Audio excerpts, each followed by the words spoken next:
I'm going to say this and try not to get us canceled.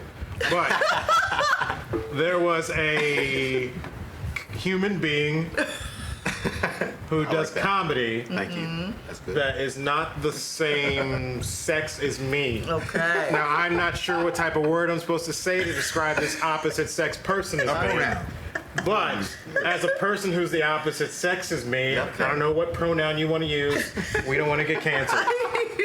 She, her. I've heard that for people who look more like you than me, actually want credits because they say that a lot of people will discount them because they're opposite sex comic person. Yeah, that's a and whole so they said that credits. So credits actually matter when you introduce somebody because some people already have that stigma in their mind that this isn't going to be funny because this person is an opposite sex human being. I agree to some effect of that. So that's a question I have for you. Yeah, for sure. Because and then what happens is after the show, and if they've seen, the show's great, everybody was funny, including us.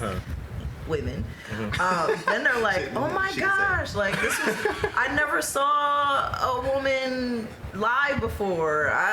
You were so funny, and this was, so some people just haven't experienced that. Now it doesn't mean there's not, obviously there's funny women everywhere, but yeah, I think some people see a woman and they're like, oh, here we go. Right. Yeah. Or it might be just, there's so many variables sometimes, and I've experienced this, unfortunately. You get on stage, and now the women are mad because their men are looking at you on stage and laughing. We don't want your man. Right. Okay? When I was getting divorced, getting rid of my first husband, I was like, I have one at home. By the way, I don't breaking news. We don't want your man. I used to try to make a joke about that and try to put people at ease because I think some women just are like, oh, there's a woman on stage. And I mean, I remember being in my 20s having that jealous thing going on. And my man, if we were in the mall, if he even looked like he was turning his head, and I already saw the lady come, I already saw the chick, already knew where she was, how many minutes it was going to take to get to us and past us, and if his head even turned a little bit, I'd be like, what you looking at?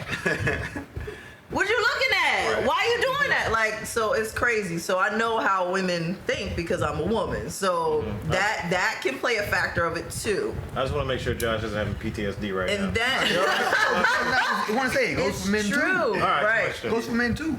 Because, all right, so you're up there. You experienced that? Well, so what you're saying, what you're experiencing is going on stage and having the man laugh and the woman being like, yeah, why are you laughing at her? Right. So as a male going on stage and being young or handsome, and then you've got her laughing, and now he's sitting there like, yeah. Some men get like that too. It's all in how you come up there and do what you do. You have to get on whoever's side so that they feel that you're okay. Like I do self-deprecating stuff. Right, but not even a side. Like I try to be relatable to everybody. Yeah. So I'm like, I diffuse the situation and just be funny, right? And self-deprecate. In any type of way you can do that. But yeah, it does go both ways for sure. I like this confidence section of this fucking round table here. Yeah. Half a round table, I should say.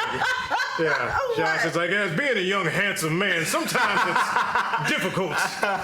He's like, he's so beautiful. He's jealous. He's actually more humble because he said, if you were a young, handsome man, knowing he's talking about himself. He was talking about himself. He was talking about himself. I'm just saying. He's like, if not you are. It's happened.